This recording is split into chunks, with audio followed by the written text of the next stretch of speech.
کہ کسی نے کسی کی ذات سے پیار کیا ہے تو ابو بکر صدیق نے میرے مصطفیٰ کی ذات سے پیار کیا ہے صلی اللہ علیہ وسلم، حضور کی ذات سے محبت کی۔ اور کب یاری لگائی؟ جناب ابو بکر صدیق کی عمر 16.5 سال تھی۔ کتنی؟ اور نبی پاک کی عمر تقریباً 20 سال تھی۔ مکے میں دوستی لگ گئی، پانی پرن سہیلیاں تے رنگا رنگ کڑے، اسی پریا اس دا جانیے جس دا توڑ چڑھے۔ کہاں دوستی لگائی؟ 16.5 سال کی عمر۔ آج 1450 سال گزر گئے ہیں، مدینہ منورہ جو جا کے گردن چکاتا ہے ابو بکر کی یاری کو بھی سلام کر کے جاتا ہے۔ کیسی دوستی ہے! اور ذات کے ساتھ پیار کیا، صفات کے ساتھ نہیں۔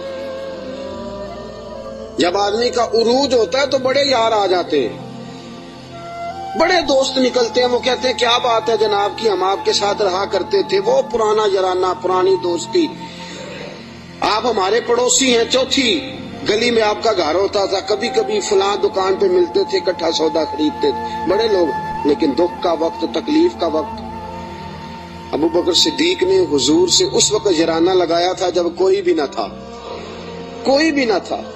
کئی لوگ آئے ہیں، وَرَأَيْتَ النَّاسَ يَدْخُلُونَ فِي دِينِ اللَّهِ أَفْوَاجًا، فوجوں کی فوجیں آئیں، لیکن ابو بکر اس زمانے میں آئے حضور کی ذات سے پیار کر کے، نبی پاک کی شخصیت سے پیار کر کے۔ 16.5 سال کی عمر میں یارانہ لگایا۔ حضور بھی تجارت کرتے تھے، جناب صدیق اکبر بھی تجارت کرتے تھے۔ جب جناب خدیجہ الکبریٰ سے نبی پاک علیہ الصلوۃ والسلام کا نکاح مبارک ہوا تو حضور اسی محلے میں چلے گئے جہاں حضرت خدیجہ کی رہائش تھی۔ تو اسی محلے میں، جس کو آج شار ابراہیم خلیل کہا جاتا ہے، اسی محلے میں مکہ مکرمہ میں جناب صدیق اکبر کا گھر تھا۔ پہلے یارانہ تھا، پھر محلہ بھی ایک ہو گیا۔ شام کو روز ملاقات ہو جاتی، روز۔ جس دن رسول کائنات صلی اللہ علیہ وسلم پہ وحی کے آثار آنے لگے نا، جناب جبرائیل علیہ السلام تشریف لانے لگے، آثار وحی آنے لگے، تو نبی پاک علیہ السلام تھوڑا تھوڑا پریشان رہنے لگے۔ جناب خدیجہ الکبریٰ نے حضرت ابو بکر صدیق کو پیغام بھیجا، بلایا، اور اس زمانے میں ابھی کلمہ نہیں پڑا۔ فرمانے لگی آپ کے صاحب، آپ کے دوست ذرا پریشان رہتے ہیں، ان سے پوچھے تو صحیح کیا معاملہ۔ حضرت خدیجہ الکبریٰ رضی اللہ، یہ کس زمانے کا یارانہ، یہ کس دور کی دوستی ہے؟ اور وہ تجارت کا زمانہ تھا، وہ کاروبار کا وقت تھا، رسول پاک کے ساتھ دوستانہ لگ گیا تھا، محلہ ایک تھا۔ پھر اس دوستی نے آگے درجات اختیار کیے۔ انسان اپنے دوست کے ساتھ، اور بالخصوص جو جوانی کا دوست ہوتا ہے، اس کے ساتھ بڑا بے تکلف ہوتا ہے۔ اور آپ نے اگر کسی بندے کو پرکھ نہ ہو تو دن رات اس کے ساتھ ٹائم گزارے۔ رسول کریم صلی اللہ تعالی علیہ وسلم کی بارگاہ میں کسی شخص نے عرض کی، حضور فلاں بندہ بڑا اچھا ہے، فرمایا کبھی تو نے اس کے ساتھ سفر کیا ہے؟ کہا حضور نہیں۔ فرمایا پہلے سفر کر پھر بتانا، پہلے اس کے ساتھ، تاکہ تجھے اس کے دن رات کے معاملات کا پتہ چلے، اس کے مزاج کا پتہ چلے، پھر بتانا، یوں نہ بتا۔ جناب صدیق اکبر رضی اللہ تعالیٰ عنہ نے نبی پاک علیہ الصلوۃ والسلام کو 20 سال کی عمر مبارک سے جانتے تھے، اور حضور علیہ الصلوۃ والسلام نے اعلان نبوت فرمایا 40 سال کی عمر میں۔ یہ جو 20 سال ان کا درمیان میں یارانہ رہا، دوستانہ رہا، اس پورے عرصے میں انہوں نے نبی پاک علیہ السلام کو اس نگاہ سے نہیں دیکھا کہ یہ نبی ہے۔ توجہ ہے آپ کی؟ بات کو پرکھیے گا، ذرا غور کیجئے گا۔ ایک ہوتا ہے بندہ سمجھتا ہے یہ شیخ ہے، یہ پیر ہے، یہ علامہ ہے، یہ مولانا ہے، اب جب اس نگاہ سے وہ پرکھتا ہے، دیکھتا ہے، تو آپ جان سکتے ہیں کہ وہ اس کا تصور ہوتا ہے کہ یہ نیک ہوگا، پرہیزگار ہوگا۔ بہت ساری ایسی نظریں ہیں جو اس پہ وہ ڈالتا ہی نہیں، تائرانہ نظریں، تنقید کی نظریں ڈالتا ہی نہیں، اس زاویے سے وہ سوچتا ہی نہیں۔ میرے عزیزو، نبی کریم صلی اللہ علیہ وسلم کو جناب صدیق اکبر نے 20 سال اس نظر سے دیکھا ہی نہیں کہ یہ نبی ہے۔ یہ میرے نبی پاک علیہ الصلوۃ والسلام کی سیرت اور کردار کا حسن ہے۔ فقد لبثت فیکم عمرا من قبلہ افلا تعقلون، کہا لوگوں میں نے تمہارے درمیان عمر گزاری ہے، میرا تمہارے درمیان جوانی کا گزارنا اور پاکیزہ رہنا اس بات کی دلیل ہے کہ میں اللہ کا نبی ہوں۔ میری عمر کو دیکھ لو، میں نے 40 سال کا وقت تمہارے درمیان گزارا، یہ دلیل ہے کہ میں اللہ کا نبی ہوں۔ 20 سال دیکھا جناب صدیق اکبر نے، اور نبی پاک علیہ السلام فرماتے ہیں جس کو بھی میں نے کہا نا کلمہ پڑھ لے، اس نے معجزہ مانگا۔ کسی نے کہا پتھروں کو کلمہ پڑھائیے، کسی نے کہا درختوں کو سجدہ کرائیے، کسی نے کہا ڈوبے ہوئے سورج کو بلائیے، کسی نے کہا چاند توڑ کے دکھائیے۔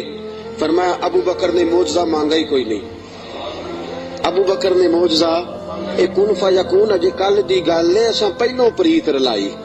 ابو بکر صدیق نے معجزہ مانگا ہی نہیں۔ میں نے کہا ابو بکر کلمہ پڑھ لے، کہا حضور ٹھیک ہے پڑھا دے، حضور ٹھیک ہے پڑھا دے۔ نبی پاک علیہ السلام کا کلمہ پڑھ لیا جناب صدیق اکبر نے۔ دوستو، ابو بکر صدیق مکہ مکرمہ کے ایک سنجیدہ ترین شخص کا نام ہے۔ یہ جذباتی آدمی نہیں، یہ غریب آدمی تھا، چلا گیا پیر صاحب کے پاس، مرید ہو گیا، ساری زندگی خدمت میں گزار دی۔ یہ ایک بہترین تاجر ہے، یہ وہ شخص ہے جس کا مکہ مکرمہ سے لے کر مدینہ طیبہ تک اور شام کی سرحدوں تک تجارت کا مال پھیلا ہوا ہے۔ آپ دیکھیے جب ہجرت کر کے حضور گزر رہے ہیں نا مکہ مکرمہ سے مدینہ طیبہ کی طرف، تو بہت سارے لوگ ایسے تھے جو حضور کو نہیں جانتے تھے لیکن جناب صدیق اکبر کو جانتے تھے، واقف تھے حضرت صدیق اکبر کے۔ حضور انہوں نے جناب ابو بکر صدیق سے پوچھا یہ کون ہے آپ کے ساتھ؟ جناب صدیق اکبر یہ تو بتا نہیں سکتے تھے کہ یہ نبی پاک ہیں، اس لیے کہ بات پھیل جاتی، کافروں کو پتہ چل جاتا۔ پتہ کیا فرماتے تھے؟ فرماتے تھے یہ میرے راہبر ہیں، یہ مجھے سیدھا رستہ دکھاتے ہیں، یہ مجھے سیدھا رستہ دکھاتے ہیں، یہ میرے راہبر ہیں، میں ان کے پیچھے ہوں، جدھر لے جاتے ہیں میں چلا جاتا ہوں۔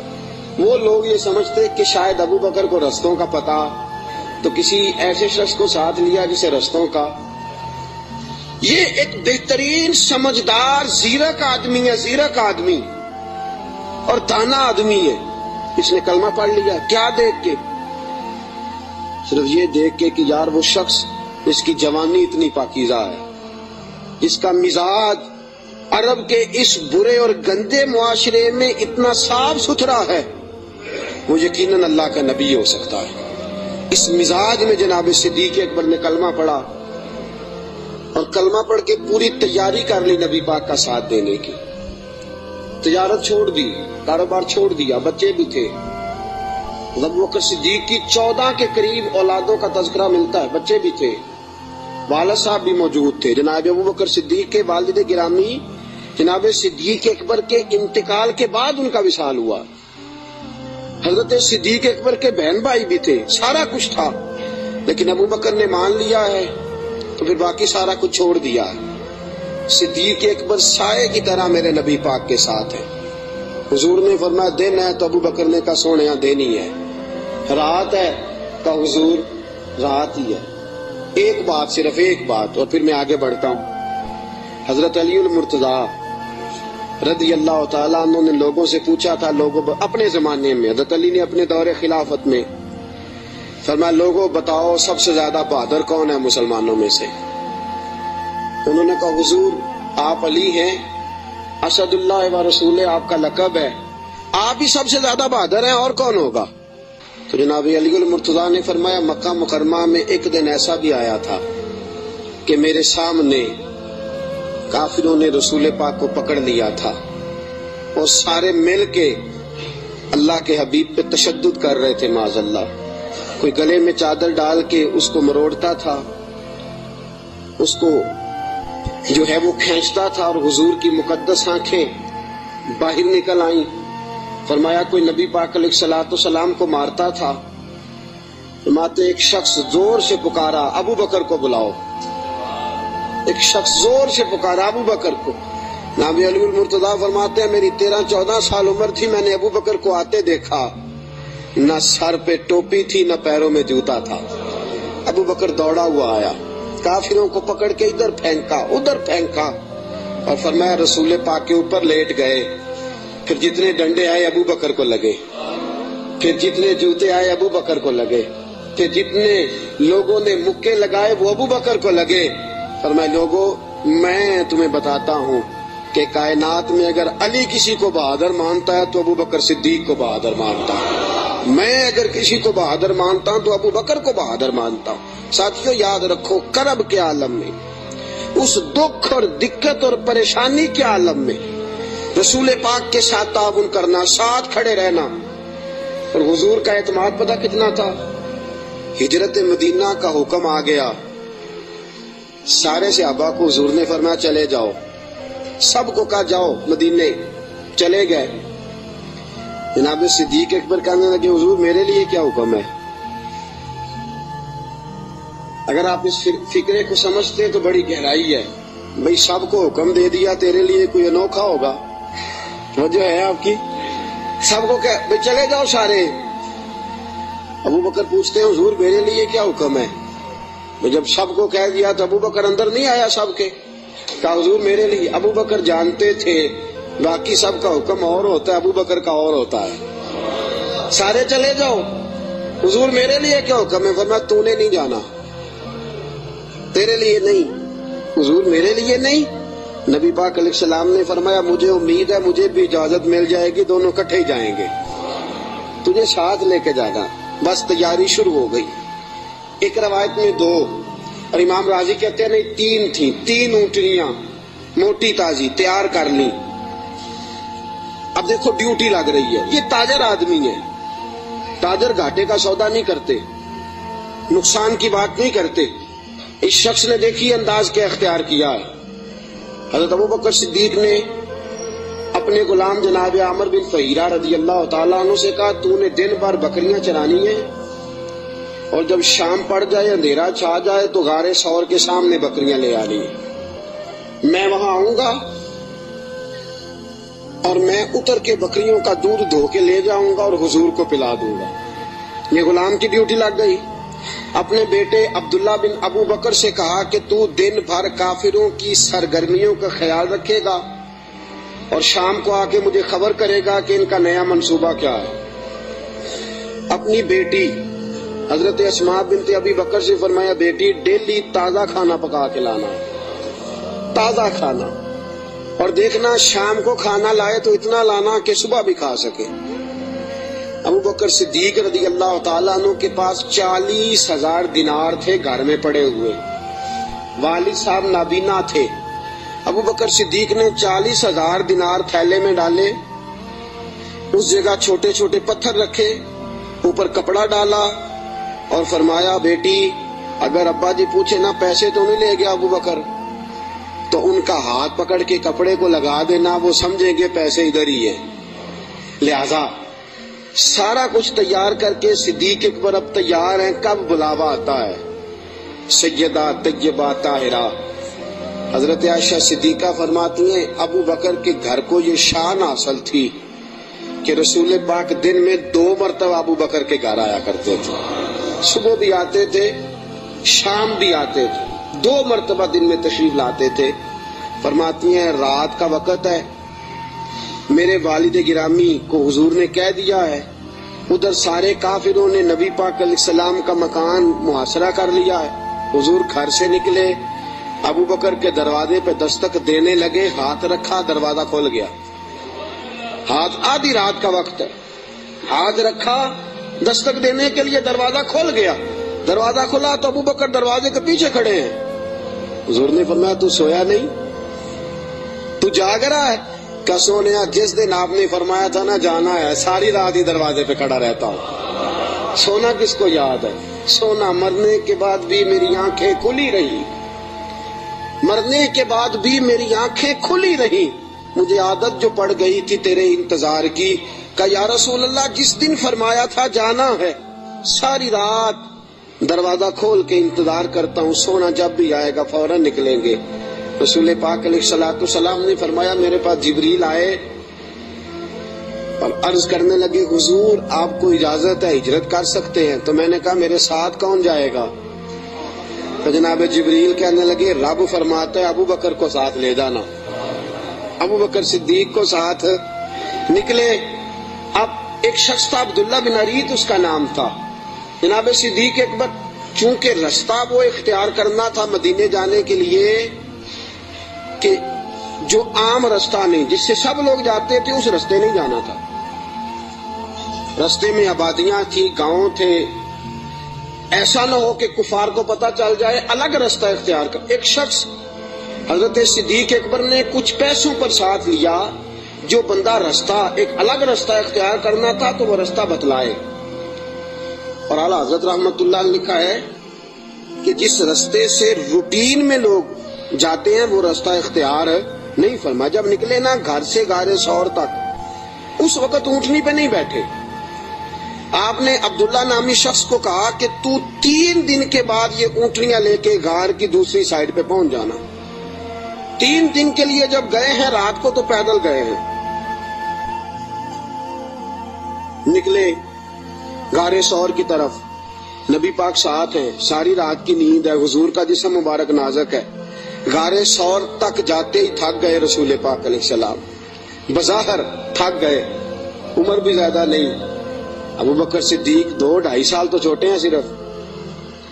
رسول پاک صلی اللہ علیہ وسلم غار ثور پہ جانا ہے. اللہ آپ سب کو مکے لے جائے، آمین تو کہہ دو. اللہ آپ کو مکے لے جائے، لے جائے اللہ تبارک و تعالیٰ آپ کو، تو پھر آپ غار ثور پہ بھی جائیں.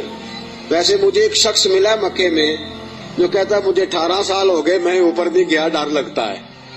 18 سال ہو گئے رہتے ہوئے اوپر گیا، اس لیے کہ اونچی بڑی ہے. 5413 فٹ اونچی غار ہے. 5400 رستہ بھی کوئی نہیں. اور یہ وہ غار ہے جس کا اللہ نے قرآن میں ذکر فرمایا ہے، اذ ہما فی الغار، جب وہ دونوں غار میں تھے. اور وہاں اتنے سیانے پڑھے لکھے مولوی رہتے ہیں، جس غار کا اللہ نے قرآن میں ذکر کیا کہتے اوپر نہ جانا. بھئی اللہ نے قرآن میں ذکر کر دیا، اسے دیکھنے نہ جائیں، کیا خیال ہے؟ تو اوپر نہ جانا. نبی پاک تو کام کے لیے گئے تھے، تمہیں کیا کام ہے؟ تو ہم نے کہا ہم کام تو پوچھتے ہی نہیں، ہم نے نہ کبھی قطرے پہ غور کیا اور نہ دریا دیکھا، بس جہاں تیری جھلک دیکھی وہیں ڈوب گئے. اب 5413 فٹ اونچی غار ہے، رستہ آج بھی صحیح نہیں. بندہ چڑھ سکتا؟ تسی کدوں آکھنا نہیں، جڑے چڑھے انہوں نے پوچھو بندہ کی ہے. 5413 فٹ اونچی غار ہے، رستہ آج بھی ٹھیک، حالانکہ بڑا بن گیا، بڑا بنایا لوگوں نے، کوشش کر کے ہمت کر کے بنایا، لیکن آج بھی رستہ ٹھیک. اس دور میں کیسا ہوگا؟ اور ایک بات میں آپ کو پہلے بتا چکا کہ وہ رستہ اختیار بھی نہیں کرنا غار پہ جانے کے لیے جو روٹین میں لوگ استعمال کرتے ہیں. الگ رستے سے جانا ہے، وہ رستہ تو استعمال ہی نہیں کرنا. اب تھوڑا سا رستہ چڑھے، الگ رستہ ہے، غار ثور پہ چڑھنا ہے. حضرت ابو بکر صدیق فرماتے ہیں اچانک میری نظر پڑی تو حضور کے مقدس قدموں سے خون بہ رہا تھا. اچانک نظر پڑی. بڑے بڑے پہلوان لوگ میں نے دیکھے ہیں، نصیبوں والے، جو ویل چیئر پہ اپنے ابا جی کو سارا حج کرا دیتے ہیں. بڑے نصیبوں والے ویل چیئر پہ پیچھے سے دھکا لگا کے اپنے والد کو والدہ کو حج سارا کرا، منا، مزدلفہ، عرفات، صفا، مروہ، سارا کچھ کرا دیتے. اور عمرے میں بھی دیکھیں ابا جی کو اماں جی کو بٹھایا ہے ویل چیئر پہ اور طواف کرا رہے ہیں صفا. بڑے نصیبوں والے بچے ہوتے ہیں جو ایسا کرتے ہیں. لیکن آج تک میں نے سنا نہیں کہ کوئی بندہ اپنے ابا جی کو یا اپنی اماں کو کندھوں پہ بٹھا کے غار ثور پہ بھی لے گیا ہو. میں نے سنا، میری رعایت نہ کرنا اگر آپ نے سنا تو مجھے بتا دے کہ کوئی جوان پہلوان اپنی اماں جی کو یا اپنے ابا جی کو کندھوں پہ بٹھا کے غار ثور لے گیا ہو. سنا ہے آپ نے کبھی؟ نہیں. پکی بات ہے. فرماتے ہیں میں نے دیکھا کہ نبی پاک علیہ السلام کے مقدس قدموں سے خون بہ رہا ہے. میں نے ہاتھ باندھے، میں نے کہا سونے ایک عرض کروں. حضور علیہ الصلوۃ والسلام نے کہا کہو. کہ یا رسول اللہ مہربانی فرمائے میرے کندھوں پہ سوار ہو جائیں، میرے فرماتے ہیں رسول پاک صلی اللہ تعالی وسلم میرے کندھوں پہ چڑھ گئے. اب پیچھے خوف تھا کہ کافر نہ آ جائیں. حضور کو تو نہیں تھا, ابو بکر صدیق کو بھی اپنی ذات کا نہیں تھا, نبی پاک کا خوف تھا کہ کہیں کافر کوئی حضور کی بے ادبی نہ کر جائیں. نبی پاک علیہ السلام کو کندھوں پہ بٹھایا. رسول پاک علیہ السلام نے دونوں بازو ان کے گلے میں ڈالے, ٹانگوں مبارک کے پیچھے سے جناب صدیق اکبر نے ہاتھ ڈالے. اور اعلیٰ حضرت فرماتے آرام آرام سے نہیں, سانس لے لے کے نہیں, سکون سے نہیں. ابو بکر نے ایک قدم اٹھایا ہے تو سانس پھر غار ثور پہ جا کے لیا, غار ثور پہ جا کے. اور چڑھتے کس طرح ہیں؟ ایڑیاں زمین پہ نہیں رکھتے, صرف پنجے رکھتے ہیں. اس طرح تیزی کے ساتھ, کہیں پیچھے کوئی آ نہ جائے, فٹافٹ تیزی کے ساتھ. پورا پیر نہیں جماتے. ابو بکر پورا پیر کیوں نہیں جماتے؟ کہا اگر پنجہ پورا لگ گیا تو کافر پہچان جائیں گے قدموں کے نشانوں کی وجہ سے. پورا پنجہ اور تیزی کے ساتھ, تیزی. میاں محمد بخش صاحب عارف کھڑی رحمت اللہ علیہ فرماتے ہیں ویکھو پباں پار قدم نہیں جے لاؤندا, پباں پار ہے پورا قدم نہیں جے لاؤندا, پباں پار قدم نہیں لاؤندا تے سور پہاڑ تے چڑھیا جاندا. پباں پار قدم نہیں لاؤندا, سور پہاڑ تے چڑھیا او پیا جاندا تے یار نبی دا. تیز تیز جا رہے تھے نا تو بزرگوں نے اس کی منظر کشی کی, تیزی سے بات کی. او پیا پباں پار قدم نہیں جے لاؤندا, سور پہاڑ تے چڑھیا جاندا اے او پیا جاندا تے یار نبی دا. پباں پار قدم نہیں لاندا, سور پہاڑ تے چڑھیا جاندا او پیا جاندا تے یار نبی دا.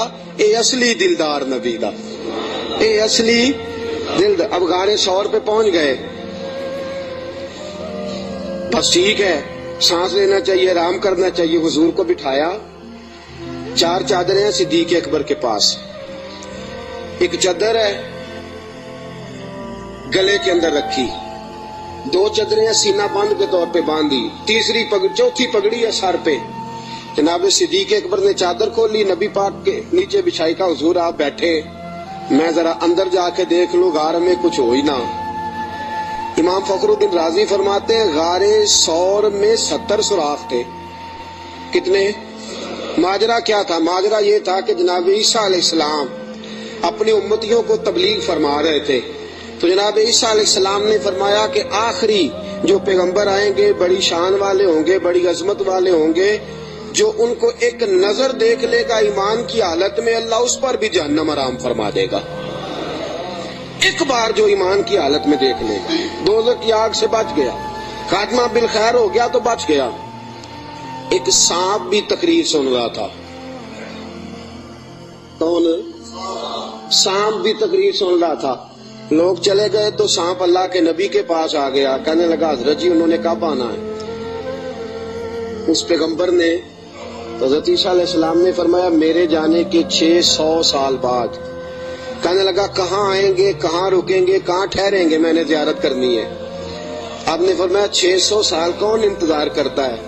کہا حضور دل میں محبت آ گئی ہے, آپ مجھے بس بتا دے سونے کا رستہ کون سا ہے, راہ کون سی ہے. انتظار کرنا اور انتظار کے اندر اپنے آپ کو زندہ رکھنا اللہ کے فضل سے یہ میرا کام ہے, آپ مجھے بتائیں.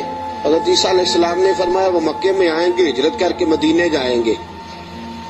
مجھے اللہ تبارک و تعالیٰ کے لوح محفوظ سے پتا چلا ہے کہ ایک غار ہے, غار ثور, جس میں 3 دن اور 3 راتیں وہ قیام کریں گے. کہنے لگا سونیا بس مجھے رستہ بتا دے, وہی میں ڈیرا لگا لیتا ہوں جا کے. وہ 600 سال پہلے آ گیا. جب وہ غار ثور میں پہنچا, اس نے سوچا کہ غار ثور میں آ گیا ہوں تو اس میں حضور تشریف لائیں گے تو نبی پاک بیٹھیں گے بھی, آرام بھی کریں گے, لیٹیں گے بھی. میں اتنے سوراخ بنا لیتا ہوں کہ اگر 10 15 20 30 بند بھی ہو گئے تو کوئی نہ کوئی تو کھلا رہے گا ہی نا, تو میں باہر آ کے زیارت کر لوں گا, کرنی تو زیارت ہے. اس نے 2 4 10 سوراخ نہیں کیے, پورے 70 کیے, 70 کیے. اب وہ اس کا اپنا عشق تھا اور یہ جو اندر بند کرنے گیا اس کا اپنا عشق تھا. اس نے 70 سوراخ کیے کہ چلو کوئی تو کھلا رہے گا نا. ابو بکر صدیق نے کہا باری میری ہے دیکھنے کی, کسی اور کو موقع مل ہی نہیں سکتا. جناب صدیق اکبر رضی اللہ تعالیٰ عنہ نے سارے کپڑے پھاڑ دیے اپنے، ساری چادریں، ساری پگڑیاں، 69 امام راضی کہتے ہیں 69 سوراخ بند کر دیے، کپڑا ہی ختم ہو گیا، 70 کے لیے کپڑا بچا۔ اور فرماتے ہیں حال یہ تھا کہ آپ جو سوراخ بند کرتے سانپ دوسری طرف بھاگ جاتا، ادھر سے بھی بند کر دیتے، تیسری طرف بھاگ جاتا، ادھر سے بھی بند کر دیتے، 69 سوراخ بند۔ 70ویں سوراخ کی باری آئی، ابوبکر صدیق نے کہا حضور آ جائیں، نبی پاک اندر تشریف لے آئے۔ اب آتے ہی میرے حبیب کا پہلا جملہ یہ تھا میں نے آرام کرنا ہے۔ میں اس خوف میں، اس عالم میں نیند تو نہیں نہ آتی، لیکن حضور جانتے تھے میرے رب کا وعدہ ہے کہ وہ لوگوں سے میری حفاظت کرے گا، مجھے کچھ نہیں ہونے والا۔ ابوبکر صدیق نے اس جگہ ایڑی رکھی جو سوراخ خالی تھا، حضور کو گودی میں لٹا لیا۔ اب ابوبکر صدیق جلوے نظارے کرنے لگے۔ امام راضی کہتے ہیں سانپ آیا، اس نے پہلے گزارش کی ابوبکر سے، اس نے اپنا چہرہ رگڑا ابوبکر کی ایڑی سے، کہنے لگا ابوبکر تھوڑا موقع دے دے یار، تھوڑا ٹائم دے دے۔ تو ابوبکر کہنے لگے نہیں باری میری ہے، تو آج ہی تو موقع ملا ہے، راج راج کے یار باری میری ہے، تجھے کیسے موقع؟ یہ تو کبھی کسی نصیبوں والوں کو ملتا ہے تصور شیخ، پکانے کا موقع۔ ایک میں ہوں، دوسرا میرا یار ہے، تیسرا کوئی نہیں، کوئی اور تیسرا نہیں۔ ایک حرف سجن دے نا دا سانو دسدا وانگ قرآن، ہر دم یاد سجن وچ رہنا ساڈا اے ہوئی ورد گیان تے صورت یار دی ویندیا رہنا، اے سب عملاں دی جان ہے۔ سجنا ساڈا دین کی پوچھنا ہے، ساڈا اے ہوئی دین ایمان ہے۔ میری باری ہے، ابوبکر کہتے ہیں میں نہیں آنے دیتا۔ اس نے پہلے گزارش کی ہے، جناب صدیق اکبر کی بے ادبی۔ فرماتے ہیں جب نانا مانے بات تو اس نے 19 ڈنگ مارے۔ کتنے بولیے گا ذرا؟ 19 ڈنگ مارے۔ اللہ نہ کرے، خدا نہ کرے کہ دوران جمعہ کوئی چونٹی آپ کا پیر کاٹ لے، میری تقریر چھوڑ کے سارے آپ کو دیکھنے لگ جائیں گے۔ اللہ نہ کرے چونٹی پیر کاٹ لے، شور ہو جائے گا، پیچھے کرو پیچھے کرو، بڑا مسئلہ۔ اور زہر کی خاصیت ہے، جب زہر کسی آدمی میں سرایت کر جاتا ہے تو پھر اندر کا جو وجود کا اندر کا حصہ ہوتا ہے پھٹ جاتا ہے، جگر پھٹ جاتا ہے، گردے پھٹ جاتے ہیں، منہ سے ناک سے خون نکلتا ہے۔ 19 بار ڈانگ مارا۔ کسی نے جناب صدیق اکبر سے کہا آپ کی ڈانگ کی طرف خیال نہیں گیا؟ فرمانے لگے میں ڈانگ دیکھتا کہ محمد کا رنگ دیکھتا، ڈانگ دیکھتا کہ رسول پاک علیہ السلام کا رنگ دیکھتا۔ ڈانگ کی کس کو پرواہ تھی؟ چونکہ زہر گرم ہوتا ہے، انسان کے وجود کو تپا دیتا ہے۔ ابوبکر روئے نہیں، وہ تپایا نہ جب اس نے تو خود بخود آنسو نکلے اور خود بخود حضور کے چہرے پہ گرے۔ میرے رسول پاک کی آنکھ کھلی، کیا ہوا؟ تو آپ کو کوئی چیز ابھی یہاں آ کے کاٹتی ہے، میں پوچھتا ہوں جی کیا ہوا، تو آپ کیا کہیں گے؟ حضرت علامہ مولانا فلاں فلاں فلاں فلاں صاحب مجھے جناب چیونٹی نے کاٹ لیا۔ یہ تو نہیں نا بندہ کہتا بھئی یہاں آپ کو سانپ نے کاٹا ہے، تو آپ تو کہیں گے سانپ سانپ سانپ، مولانا بیٹھے ہوں یا مفتی بیٹھے ہوں مجھے تو سانپ لڑ گیا ہے۔ نبی پاک صلی اللہ تعالی علیہ وسلم نے فرمایا ابو بکر کیا ہوا؟ چاہیے تھا نا جناب صدیق اکبر کہتے کہ سانپ نے کاٹ لیا، حضور سانپ آ گیا، سانپ نے زخم کیا ہے، کیوں نہیں فرمایا؟ حالانکہ ایمرجنسی جب لگتی ہے تو القابات کا خیال نہیں رہتا، لوگ تو آداب کا خیال نہیں رکھتے، دوڑ نکلتے ہیں، بھاگ جاتے ہیں، پریشانی کے عالم میں یاد نہیں رہتا سامنے کون ہے، ادھر کون ہے، دائیں بائیں کون ہے۔ حضور نے فرمایا کیا ہوا؟ تو ابو بکر صدیق کہنے لگے فدا کا روحی و قلبی یا رسول اللہ، سونیا میرا دل بھی قربان ہے، میری روح بھی آپ پہ قربان ہے۔ پھر فرماتے ہیں فدا کا ابی و امی یا رسول اللہ، حضور میری ماں بھی آپ کے قدموں پہ قربان، میرا باپ کی آپ کے قدموں پہ قربان۔ حضور نے فرمایا ہوا کیا ہے؟ کہا حضور کچھ بھی نہیں، ذرا سانپ نے کاٹ لیا ہے، سانپ نے ذرا پہلے 2 بار حضور آپ پہ میری جان قربان، میرا دل قربان، حضور میری ماں قربان، میرا باپ ہوا کیا؟ حضور سانپ نے۔ اس ایمرجنسی میں بھی ابو بکر صدیق حضور کے آداب کو بھولے، نبی پاک علیہ السلام کے آداب کو، منصب کو بھولے نہیں۔ میرے رسول پاک صلی اللہ تعالی علیہ وسلم نے فرمایا ابو بکر ایڑی میرے سامنے تو کرو. نبی کریم علیہ السلام کے سامنے ایڑی کی تو تھوڑا لعاب دہن حضور نے لگایا. ابو بکر صدیق فرماتے اس گرمی کے موسم میں مصطفیٰ کا لعاب لگا 19 بار ڈنگ کا پتہ بھی نہیں چلا تھا. لعاب دہن نے پورے وجود میں ٹھنڈ پیدا کر دی, پورے وجود میں ٹھنڈک پیدا ہو گئی.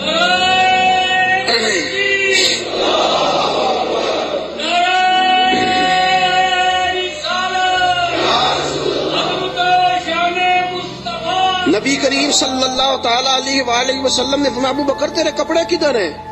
کہا سونیا 3-4 لے کے آیا تھا, سارے ٹکڑے ٹکڑے کر کے میں نے لگا دیے ہیں. میرے حبیب پاک نے ہاتھ اٹھائے اور دعا کیا دی, کہا اے اللہ جس طرح میں اور ابو بکر غار میں کٹھے ہیں ہمیں جنت میں بھی کٹھا ہی رکھنا. یا اللہ جس طرح ہم غار میں کٹھے ہیں جنت میں بھی کٹھا ہی رکھنا. میرے رسول پاک علیہ السلام نے. اب دیکھیے اگلا منظر کیا ہے. شام کو بیٹی کھانا پہنچاتی ہے, غار سور پہ چڑھ کے جاتی ہے بچی. ابو بکر صدیق کا بیٹا روز خدمت کرتا ہے. سارا خاندان ابو بکر نے اسی کام پہ لگا دیا, پیسے بھی سارے لگا دیے. دنیا کہتی ہے کائنات میں ابو بکر کیوں ہوتی ہے؟ دوستو ابو بکر نے حد کر دی.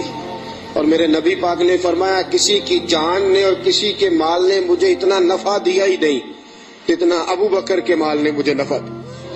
کسی نے دیا ہی نہیں. بڑے لوگوں نے حضور پہ مال خرچ کیا, اتنا نفع دیا نہیں کسی نے جتنا صدیق اکبر نے دیا. ایک صحابی کہتے ہیں یہ حدیث بخاری میں بھی موجود ہے, دیگر کتب میں ذرا تفصیل سے موجود ہے. حضرت ابو بکر صدیق سے ایک دن کہنے لگے ذرا غار سور تک تو بات ٹھیک ہے, اور یہ پتہ ہے خدمت کا موقع انہیں کتنے دن ملا ہے؟ 3 دن اور 3 راتیں. ابو بکر حضور کو کھانا بھی کھلاتے, نبی پاک صلی اللہ تعالی وسلم کے سر مبارک میں تیل بھی لگاتے, رسول پاک علیہ الصلوۃ والسلام کو اپنی گود میں سلاتے بھی. نبی پاک علیہ السلام کا 3 دن اور 3 راتیں پوری دنیا میں کسی نبی کے کسی امتی کو یہ اعزاز حاصل نہیں ہوا کہ نبی اور امتی غار میں ہو تو اللہ کہے تم دونوں اکیلے نہیں, ان اللہ معنا, میں بھی تمہارے ساتھ ہوں, میں بھی تمہارے. اللہ بھی ان کے حضور نے فرمایا ابو بکر غم نہ کر, اللہ بھی ہمارے ساتھ ہے. 3 دن اور 3 راتیں یہ قرب خاص نبی پاک علیہ السلام کے ساتھ, خاص قرب تنہائی میں نبی پاک علیہ الصلوۃ والسلام کی خدمتیں جناب صدیق اکبر رضی اللہ تعالیٰ عنہ کو میسر آئیں. میرے دوستو صحابہ نے کہا اے ابو بکر غار سے باہر کی بھی کوئی بات بتاؤ. غار میں تو آپ نے مزے لوٹے, بڑی موج کی, حضور کی بڑی خدمت کی, بڑی جم کے زیارت کی, کوئی بات بھی بتاؤ. تو فرمایا غار سے نکلے, اونٹنیوں پہ بیٹھے تو ایک دن حضور تھک گئے, گرمی بڑی سخت تھی.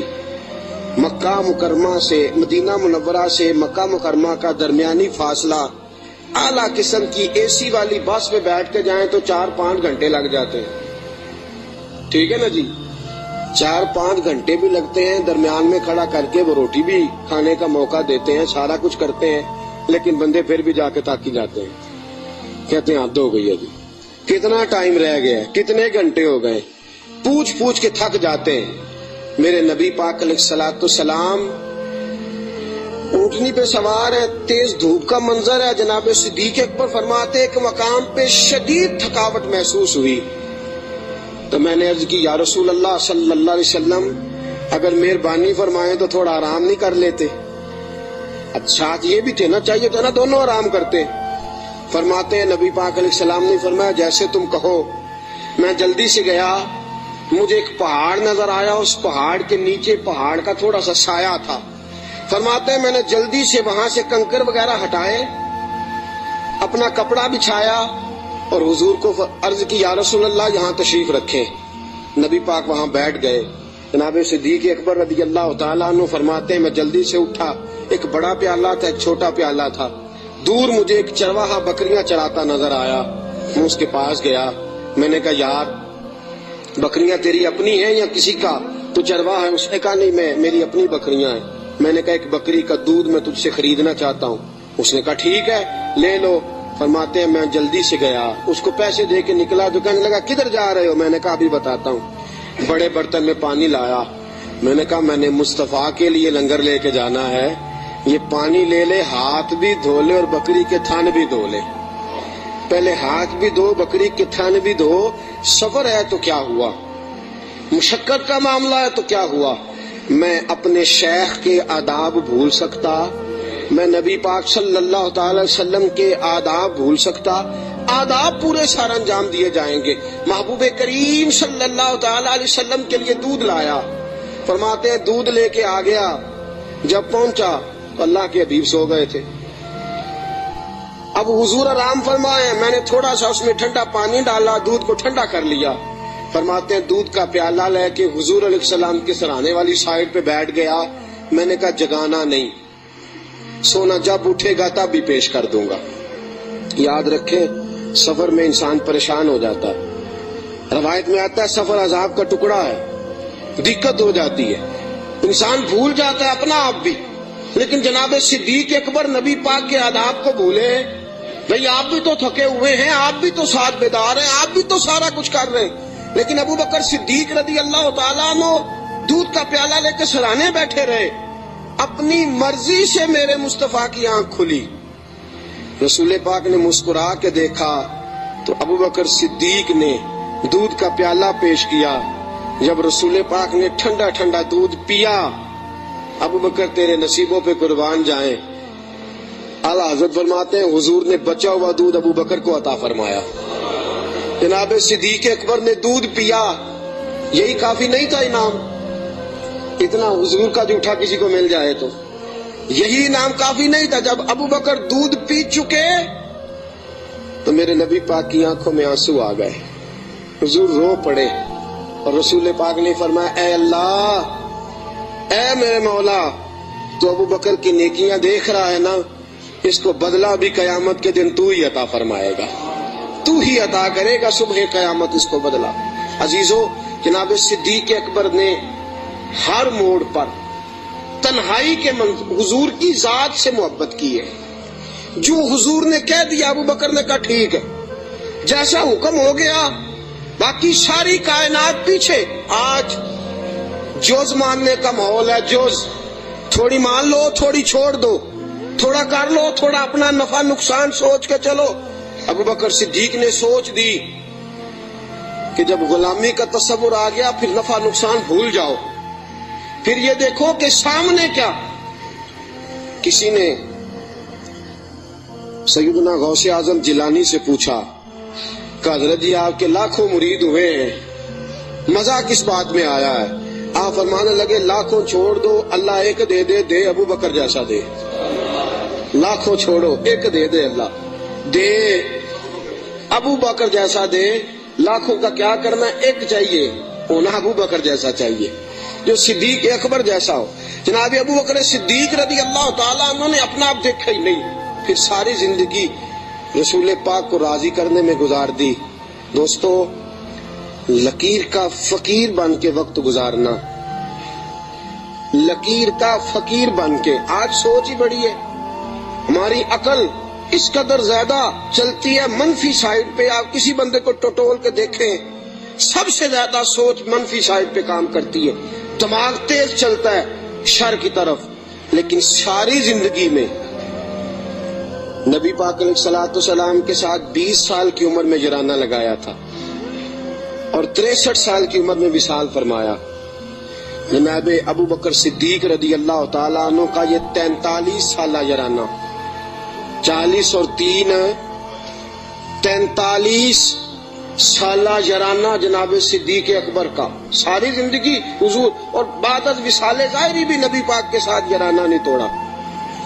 ایک دن حضرت عائشہ صدیقہ سے کہنے لگے حضور کے اور حضرت المستدرک صحیح مستدرک میں حضرت عبداللہ ابن عمر موجود تھے۔ کسی شخص نے کہا کہ ابو بکر صدیق کا وصال بیماری کی وجہ سے ہوا ہے، جاگیے ذرا میری بات سنیے۔ کسی شخص نے کہا کہ جناب صدیق اکبر کا وصال بیماری کے عالم میں ہوا ہے۔ جناب سیدنا عبداللہ ابن عمر نے جلال فرمایا تمہیں تمہاری ماں روئے، ابو بکر بیمار ہو کے گیا ہے پر اسے کوئی ظاہری مرض نہیں تھا، وہ نبی پاک کے وصال کو برداشت نہیں کر سکا۔ اسے حضور کی جدائی کا غم تھا، جنہاں دے دل بر جانی بچھڑن کون روے پھر تھوڑا، سب روگاں دا روگ محمد جس دا نام بچھوڑا۔ نبی پاک علیہ السلام کی جدائی کا غم لے کے قبر انور میں حضرت عبداللہ ابن عمر کا فرمان۔ عزیزو، جناب صدیق اکبر نے حضرت عائشہ سے فرمایا، بیٹی وہ چارپائی مل سکتی ہے جس پہ حضور نے وصال فرمایا تھا؟ کہا مل سکتی ہے۔ کہا مجھے بتا سکتی ہو؟ چارپائی آ گئی۔ حضور اس وقت کس سائیڈ پہ لیٹے ہوئے تھے؟ کعبہ جی اس جانب حضور کا رخ تھا کعبے کی طرف، ابو بکر کعبے کی طرف ہو گئے۔ کہا حضور نے آخری موقع پہ کیا استعمال کیا تھا؟ نبی پاک نے مسواک استعمال کی تھی۔ کہا بیٹی مسواک لاؤ۔ کپڑے کس رنگ کے پہنے تھے؟ ابو بکر اس رنگ کے پہنے تھے۔ بیٹی تھی نا جی سیدہ عائشہ، رو پڑی۔ کعبہ جی آپ کیوں ایسے سوالات کرتے ہیں؟ کہا بیٹی زندگی مصطفیٰ کے نام پہ گزار دی ہے، میرا تو اور تعارف ہی کوئی نہیں، نوکر بن کے وقت گزارا، نوکری کی ہے زندگی میں، اور تعارف ہی کوئی نہیں، میں نے تو اور کچھ کمایا ہی نہیں، میں اپنی حیاتی تو قربان جاواں، بس محمد محمد پکیندے گزر گئی، اور تو کچھ کٹھا ہی کوئی نہیں کیا۔ میرے ساتھ جو تاجر تھے انہوں نے جائیدادیں بنائی، اور میرے ساتھ جو کاروبار کرنے والے تھے انہوں نے پیسے بنائے، پر میں اپنی حیاتی تو قربان جاواں، میری تے محمد محمد پکیندے گزر گئی، اور تو کوئی کام کیا ہی نہیں، بس اسی کام میں گزر گئی۔ دل کرتا ہے، میرا دل کرتا ہے کہ مروں بھی اس طرح جس طرح رسول پاک نے وصال فرمایا تھا۔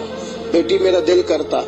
حضرت عائشہ صدیقہ رضی اللہ تعالیٰ عنہا عرض کرتی ہیں کہ آپ اس قسم کی باتیں کیوں؟ کہا بیٹی ایک آخری جواب دے دے، حضور کا وصال ہوا تو دن کون سا تھا؟ حضرت عائشہ صدیقہ فرماتی ہیں ابا جی پیر کا دن تھا۔ فرمایا بیٹی پھر تو دعا کر اللہ مجھے منگل نہ دکھائے، دعا کر اللہ مجھے منگل نہ دکھائے یہ وقت۔ دوستو، جناب صدیق اکبر کا وصال ہوا تو علی المرتضیٰ جیسا شیر چارپائی کے سرانے کھڑا ہوا، تو حضرت ابو بکر کی چارپائی کے سرانے کھڑے ہو کے علی المرتضیٰ رو رو کے بحال ہو گئے، اور کہنے لگے لوگ کہتے ہیں ابو بکر چلا گیا ہے، مجھے تو لگتا ہے دنیا سے مصطفیٰ کی تصویر رخصت ہو گئی ہے۔ لوگ کہتے ہیں ابو بکر گیا، اور مجھے لگتا ہے کہ یہ وفاؤں کا جنازہ ہے، یہ آج جو ہم جنازہ پڑھیں گے یہ محبتوں کا جنازہ۔ کائنات میں وفا جس کا نام تھا، اور کائنات میں نوکری کرنے کا جس نے حق ادا کیا، اور کائنات میں جس نے وفائیں رقم کی، حضرت علی المرتضیٰ شیر خدا رضی اللہ تعالی عنہ نے فرمایا مجھے تو لگتا ہے یہ وفاؤں کے پیکر کا جنازہ ہے۔